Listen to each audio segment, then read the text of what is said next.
So tissue லவர்ஸ்க்காக சூப்பரான tissue 599 அப்படிங்கிற one day ஆஃபரில் எடுத்துகிட்டு வந்திருக்கோம். ஃபர்ஸ்ட் இஸ் அ பிங்க், நல்ல அழகான ஒரு ஜிக்ஸாக்டில் ப்ளவுஸுங்க. ரொம்ப நல்லா இருக்கு இல்லையா? இந்த ஒரு ஜிக்ஸாக் ப்ளவுஸ் வந்து நமக்கு நிறையா சப்போர்ட் ஆகும்.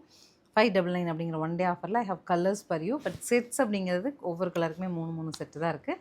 பார்த்துட்டு பிடிச்ச உடனே புக் பண்ணிடலாம்.